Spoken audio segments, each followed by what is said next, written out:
Hello everyone! Welcome to the continuation of my discussion about literature under American colonization. The second literary piece that I will going to discuss is Annabella. But first, let us talk about the author. Magdalena Gonzaga Halandoni was born on May 27, 1891 in Haro, Iloilo. Her father was Gregorio Halandoni and her mother was Francisca Gonzaga. She was a Filipino feminist writer and is now one of the most prolific Filipino writers in the Hiligaynon language. She began writing at a young age wherein she already had her poems published at the age of 12. The first novel she published was Ang Mga Tunok sang Isa Ka Bulak, The Thorns of a Flower. Halandoni only wrote for publication purposes due to the male-dominated society at that time. Back then, female voices in literature were not taken seriously by the general public. Although her mother strictly forbade her to take literature seriously, she refused to do so and devoted her life entirely to literature. We can say that during her time, somehow the way women perceive in society is low, since it is mentioned that she only wrote for publication due to the male-dominated society. Unlike today in our generation, there is now gender equality. I will be forced to write when I feel that my nose is being assaulted by the scent of flowers, when my sight is filled with promises of the sun, and my soul is lifted by winged dreams to the blue heavens. Magdalena Gonzaga, Ang Matamis Kong Pagkabata. Her works portrays the history of Panay and the evolution of Ilonggo culture, the most productive Philippine writer of all time. Some of her famous works are Annabella, Juanita Cruz, Sa Kapaang Sang Inaway, In the Heat of War, Ang Dalaga sa Tindahan, Ang Kahapon ng Panay. She published 36 novels, 122 short stories, 7 novelettes, 7 long plays, 24 short plays, and dialogos. She is a survivor of the Philippine Revolution, Filipino-American War, and the Japanese occupation. In 1997, she received the Republic Cultural Heritage Award. She died on September 14, 1978 at the age of 87. Paano basahin si Annabella ni Magdalena Halandoni Rosario Lucero? The story Annabella was first published in Corazon Villarreal's book Translating the Sugilanon in 1994. It is also published in Filipino version in the revised edition of the anthology Philippine Literature, A History and Anthology in 1997. Annabella was written around 1936 to 1938. It is a melodramatic story of two lovers with different economic statuses. It is a good example of classic and romantic story. The story of si Annabella is a nostalgic trip to the 30s. Isang gabing maliwanag ang buwan at ang mga bituin. Hinarana ng binata ang dilag ng kanyang violin. Sa himig ng isang buong orkestra, sumayaw sila sa malawak na sala ng malapalasyong tahanan ng binata. Ngunit ang binata'y mayaman at inilayo siya ng kanyang ina sa kanyang pinupusuan. Subalit, buong tiyagang naghintay si Annabella sa pagbabalik nito at sa wakas, sila ay muling nagsama. Maaaring sabihing pinapatibay ng si Annabella ang puna ng mga manunuri hinggil sa kahinaan ng panitikang bernakular sa Pilipinas, na ito'y dulot ng malagkit na romantisismo, walang kaingatan sa teknik, pagkabuhaghag ng estruktura, didaktisismo, at sentimentalismo. The third literary piece to be discussed under American colonization is the analysis of the poem To a Lost One by Angela Manalang Gloria. About the author. Angela Caridad Legazpi Manalang was born on August 2, 1907 in Guagua, Pampanga. Together with her family, she left for Bicol where she finished elementary as a valedictorian. She moved again to St. Scholastica College in Malate, Manila, where her writing started to get noticed. She was among the first generation of female students in University of the Philippines, where she studied literature. She became a lifelong rival of Jose Garcia Villa. Both poets strive for the position of literary editor for the Philippine collection, which will be held by Manalang for 2 consecutive years. She will be engaged to Celedonio Gloria, whom she married. She graduated summa cum laude with the degree of Bachelor of Philosophy in March 1929. She worked briefly for the Philippine Herald Midweek magazine, but this was cut short when she contracted tuberculosis. Her achievements: author of Revolt from Hymen, poem against marital rape. She was denied by an all-male jury from winning the Philippines Commonwealth Literary Awards in 1940. She made a poetry collection published in 1940 where the best of her early works are written. To a Lost One. I shall hunt you, O my lost one, as the twilight hunts a grieving bamboo trail, and your dreams will linger strangely with the music of a phantom lover's tale. You shall not forget, for I am past forgetting. I shall come to you again with the starlight and the scent of white champakas and the melody of rain. You shall not forget, thus will peer into your window, tragic-eyed and still, and unbidden startle you into remembrance, with its hand upon the steel.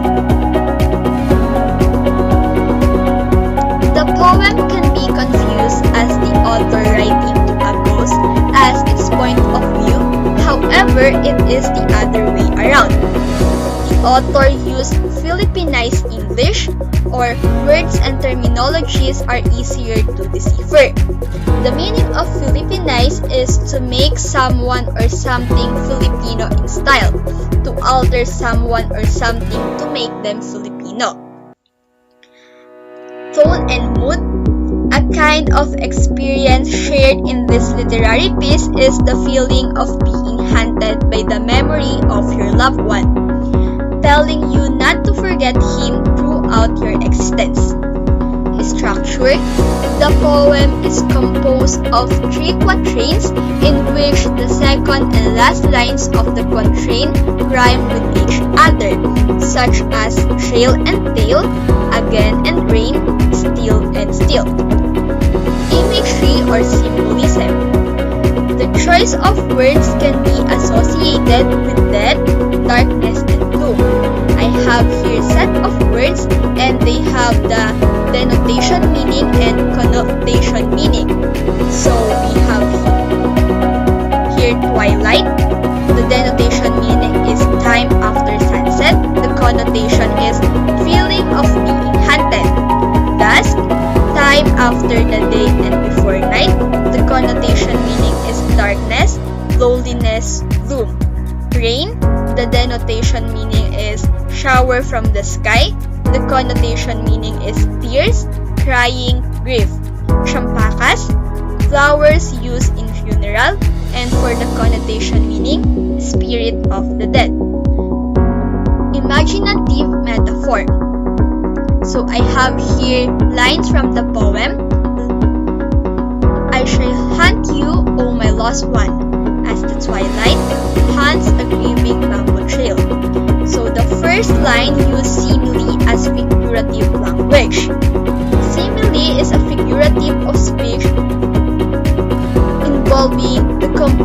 combination of one thing with another thing of a different kind, used to make a description more emphatic or vivid. And the second line, Hans a grieving bamboo trail, use personification. So, personification refers to the attribution of a personal nature or human characteristics to something non-human, or the representation of an abstract quality in human form. Another one, dusk will peer into your window, tragic-eyed and still, and unbidden startle you in remembrance, with its hand upon the steel. So, these lines also use personification. Another line from the poem, you shall not forget, for I am past forgetting. This is a paradox since the lines appear to be contradictory, but it's true in fact. The line, you shall not forget, appeared multiple times in the poem, so it also used repetition. Analysis by stanza. So, the first stanza, the emotions dominant in the first stanza are grief and lamentation. The ghost feels so much lonely from the pain of being separated to his loved one, and because of that, he continually haunts the woman through appearing in her strange dreams. It is evident in the second stanza that the ghost definitely does not want to be forgotten by the one he loves. The ghost has a firm belief that the woman will not forget him, and he would not definitely let it happen because he would still do everything for the woman to remember him. The essence of the poem.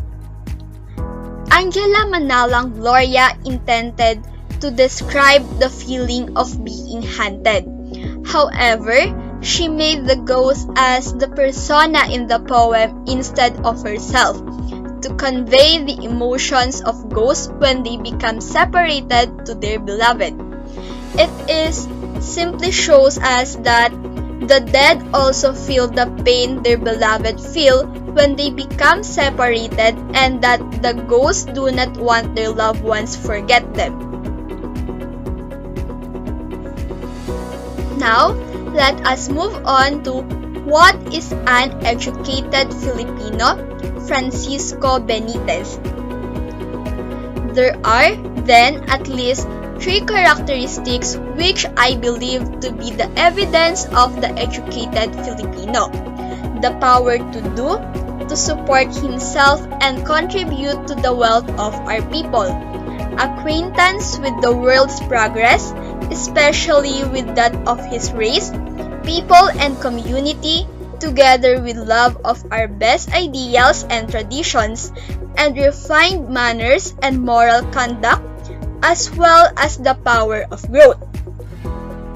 3 characteristics of an educated Filipino: practical activity, refined manner, and moral conduct. The educated Filipino is one who is deep-rooted in one's speech and conduct. One must put into practice those elements recognized as associated to culture and morality. Hence, one makes use of such elements for one's growth as an individual and for a nation's development as a whole. Practical activity. I venture to suggest that the educated Filipino should first be distinguished by the power to do.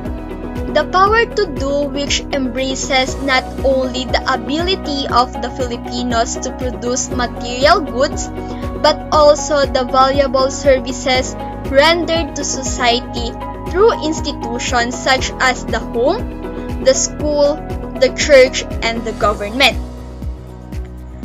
Acquaintance with native history and culture. A Filipino is one who is distinguished not only by one's knowledge of the world's progress, but also and more importantly by one's understanding of one's race, people and country, the ideals and morals that are cherished herein. Our character, our culture, and our national history are the core of national life and consequently of our education. The third one, refinement in speech and conduct.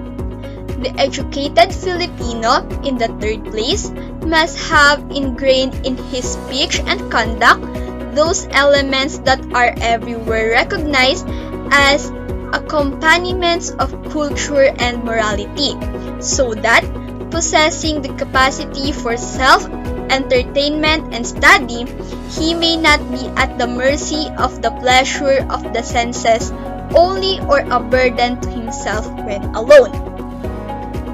We are naturally dreaming or striving to be educated Filipinos.